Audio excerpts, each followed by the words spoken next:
sur 2014, je ne sais pas combien il y a de matchs exactement, sur toute l'année civile, on va dire qu'il y en a 50. Il y en a même pas 10% de bons matchs. Même pas 10.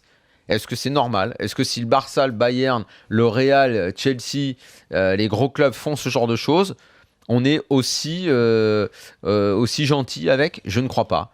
En France, je trouve, et j'insiste lourdement, parce que plus ça va, pire c'est, parce que la connivence, j'en peux plus. Le PSG est épargné dans tous les médias, en dehors de nous, ici. Ce qui fait que ça retombe sur notre gueule, où on a l'impression que dans l'after, on est des anti-blancs, des anti-PSG. Non, on est juste les seuls à essayer d'ouvrir les yeux sur ce qui se passe. Pour le reste des médias, Laurent Blanc est archi protégé. Mais archi protégé. J'ai jamais vu un entraîneur aussi protégé que ça. Je trouve qu'il y a beaucoup de bienveillance. Trop de bienveillance, trop de connivence. Enfin, j'ai jamais vu un truc pareil. Enfin, moi, vis-à-vis de Laurent Blanc, 10% de match. Gilbert, Daniel, vis-à-vis de Laurent Blanc, ça date pas de son époque parisienne. Hein. Je veux dire, il a quand même eu toujours une communication. Il est intouchable. Non, mais il y a une communication qui a toujours été très approximative. Ça va de Bordeaux, les 6 derniers mois qui sont chaotiques parce qu'il veut pas avouer ouvertement qu'il part, alors que tout le monde le sait. Il y a l'histoire de l'équipe de France. Alors, entre l'histoire des quotas, j'y étais pas, et là, plusieurs médias derrière qui sont carrément amusés à lui donner une note en communication. Ils lui ont filé plus de la moyenne. À l'époque, moi, je me souviens, on avait fait une émission là-dessus sur une chaîne qu'aujourd'hui et sur la TNT. Ce sera pas très difficile à deviner, mais il s'est amusé à lui donner la moyenne juste après cette histoire. Enfin, tu te dis quand même, au niveau de la communication, non, mais ça, le mec se plaint ça a toujours été comme ça. Le mec se plaint des commentaires qu'on fait, mais limite parce que même Domenech a pas fait ça. Ça va très loin. Domenech, il avait aucun ami dans les médias. Non, le truc qui me dérange, moi, je trouve que c'est très dérangeant. Moi, je suis pas en train de dire. Je sais pas, c'est une question d'amis, moi, après, Daniel. Je sais pas. Mais tu plaisantes ou quoi ? Je sais pas. Moi, je sais pas tu si veux qu'on les cite ? Ah non, j'en sais rien. Bah, vas-y. Mais c'est quand même incroyable au bout d'un moment. On peut pas. Enfin, à un moment, il faut ouvrir les yeux. Il s'agit pas de le critiquer pour le critiquer. Il y a un truc qui est pas normal. C'est l'entraîneur du Paris Saint-Germain. Un budget faramineux. Il y a même pas 10% de matchs qui sont réussis. Ce mec est intouchable.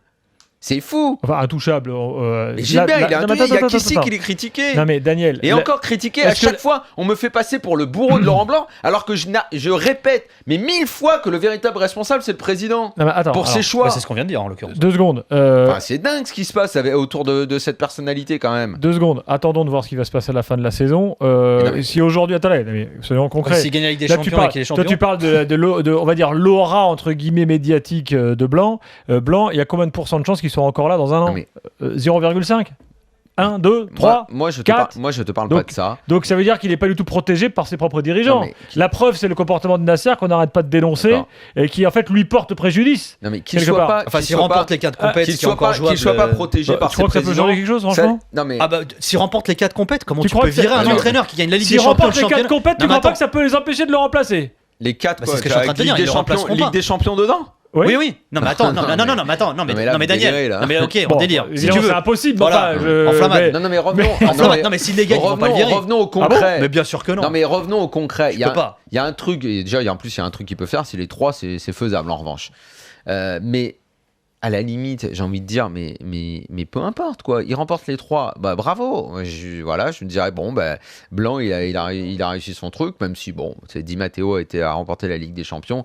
Ouais. C'est pas lui qui a gagné la Ligue des Champions. Bref, peu importe. Moi, je parle juste de ce qui se passe autour de cette équipe qui, depuis 1 an maintenant, n'a fait que sur la quantité de ses matchs, que 10 matchs réussis dans un club avec ces moyens-là, ces joueurs-là.